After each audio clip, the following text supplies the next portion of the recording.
Actually, hope you enjoyed that creative.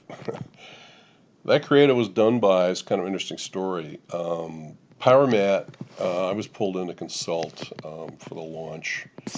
Was developed by a company, the same people I'd worked for a few years previously to me being pulled in to consult. I'd worked for a company called Magink, Magink, which is a new kind of electronic display developed mostly in Israel. So I was spending a lot of time actually in Israel and all over the world. We were in Japan, I was in Korea, all over Europe. I was in London every few months, in South Africa. Anyway, because we were selling this display to out-of-home advertising companies. That was the strategy. But the same guys developed Power Mat, this mat that you could put your device down and charge it.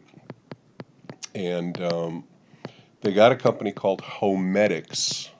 I think it's H-O-M as in Mary, E-D-I-C-S, based in Detroit to basically bankroll the launch of Power Mat to the U.S.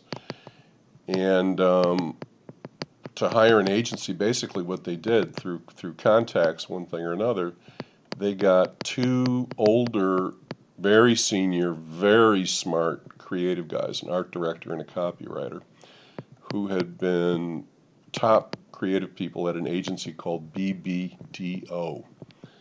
And these guys had worked on Pepsi and all kinds of stuff. And they actually had left the agency, but they had a non-compete clause, meaning they could not do advertising for anybody else.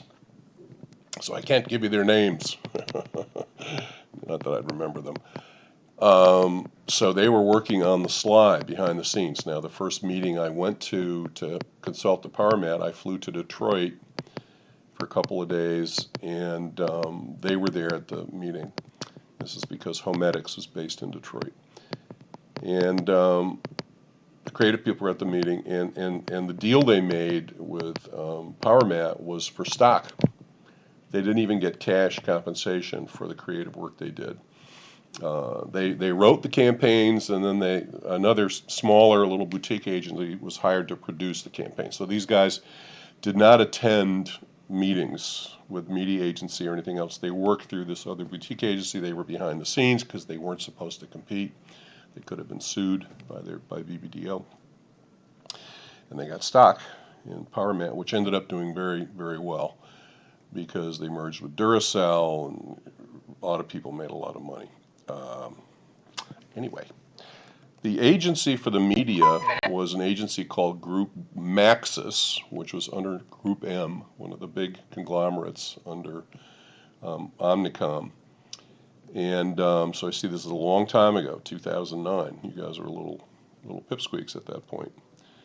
And I did attend the first meeting with these guys, where they were showing their initial thinking about the media.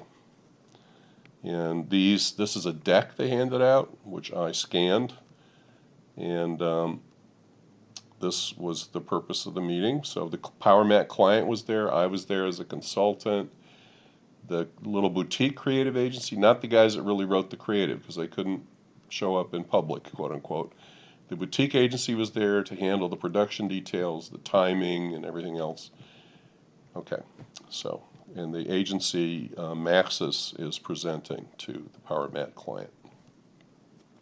And that's what they said, because they had this meeting was held in the summer, I think like August, and it was all about launching Power Mat in this Christmas season 2009. And here are their communication goals. So this is what goes into the media plan, right? They were distributing at Target and Best Buy. They wanted to sell things in Christmas, trying to drive awareness. Remember the purchase funnel? Awareness up at the top. Consideration, right underneath. Awareness in the purchase funnel. And want to educate about the Power Mat. You had to put something in your phone to make it work on the Power Mat. You didn't want to just tell people. You plopped it down. You had to put a little device inside your phone to make it work. You want to tell them that, not try to gloss over that. Okay. Here are the targets. So we start with the target. Got the road warrior and the tech junkie. the early adopter and the master traveler, relying on devices to maintain his way of life. Okay, so there you go. That's the target. That's what everything starts with, the target. For everything, for the creative has to talk to them. The media has to reach them. Okay, now here's a little more details about demographics, the age, the male-female, income. Okay. They also recognized in these days we didn't really have, we call them influencers, but they're mainly people that were doing tech blogs. They knew they needed to get to tech blogs. And now here they're showing some channels. This is what the road warrior, the busy business person, does. They're in hotels. They use phone for instant message, browser on the phone, text messaging, rents cars, travels, frequent flyer, travel. Okay? They're showing what this person does and maybe where we can reach the person. So that's how the thinking went. And then they showed, after this, they showed the media based on the research that they had. They showed the media that each one of the targets reached, and then talked about how much they wanted to spend in each media type, and what the timetable was to produce the ads so it would get them in time for the fourth quarter, and that was kind of the media plan. I want to talk about buying media now as part of advertising. So how do you buy radio? This is a presentation I do in another class. I'm going to take you through some of these things. So if I've shown that radio reaches my target, I'm going to add, here's some things radio as a medium offers to me. Okay.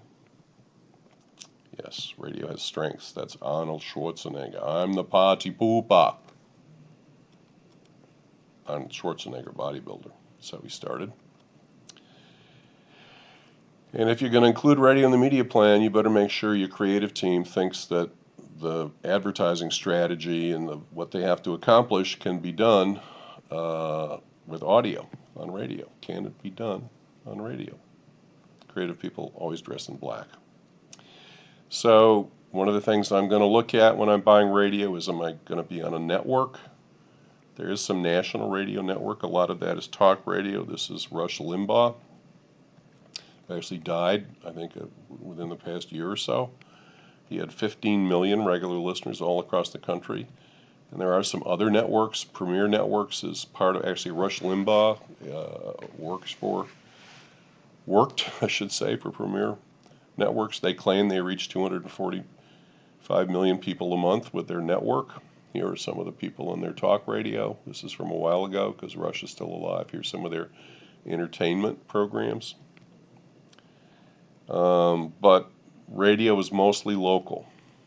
It's called spot radio. I'm going to be in one spot, one city, one local area at a time is mostly how radio is bought.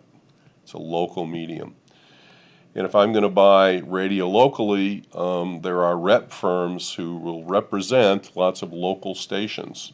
Katz Media is the largest rep firm, mostly in radio.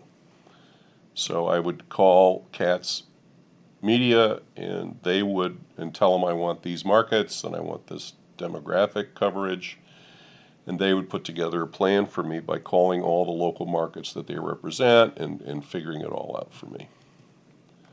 These are the local radio markets. So they're called MSAs. Here's a list of them.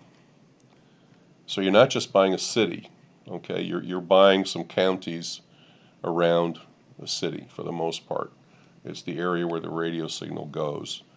Here's a list of the top, 28 it looks like, radio markets with the population of the market, Hispanic and black population broken out separately.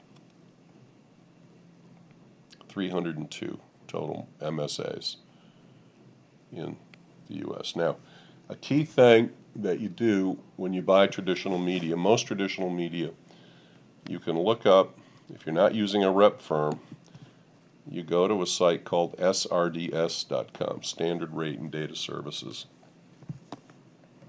You have to have a subscription.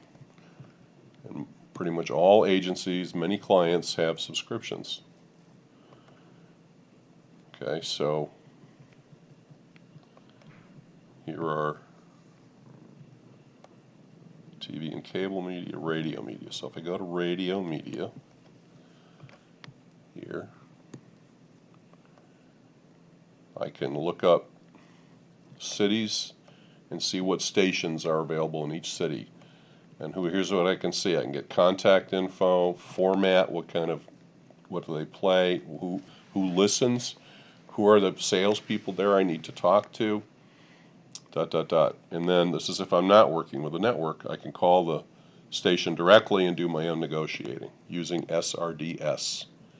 And I do this for radio, I would do this for TV, local TV, all kinds of things. So that's a typical way step I would take to buy radio. Here are some of the formats, the programming formats for radio. Right, religion, classic hits, Spanish, hot, adult, contemporary, country, rock, top 40, news talk. Okay, so different formats reach different targets. Whoop. And then radio and TV, all media, the audience is measured.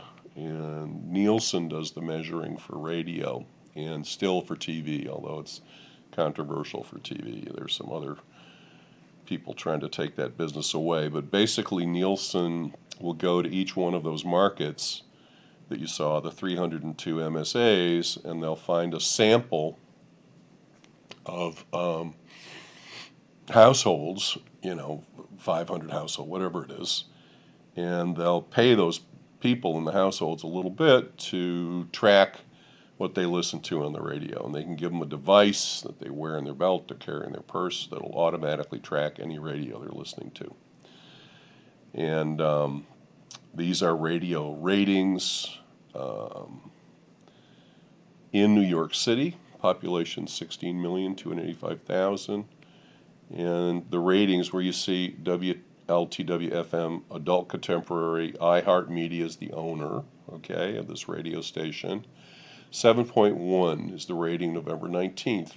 That means 7.1% of the total market, 16,285,500, was listening to that station on average on November 19th. And ratings give me a guide in terms of how much radio I need to buy to reach all my target audience. Okay, so only 7% of 16 million listen to that station, but maybe if I add some of these other stations, it'll build overall reach and I'll reach more of the audience. Okay. When I negotiate with radio stations or rep firms, here's some of the things I might do. By the way, getting the DJ to read the ad can be a very effective, sort of an implied endorsement, kind of an influencer endorsement. That's my pug Eloise. Okay, and then after it runs, the Nielsen ratings for the spots you bought will be added up, and if the station didn't deliver what you paid for, they'll give you extra spots. They'll air your ad more times. If they're short. That's a picture of somebody short. Short on the ratings, they'll make it up. I'm going to stop here, and we're going to talk about buying mobile, and we're just about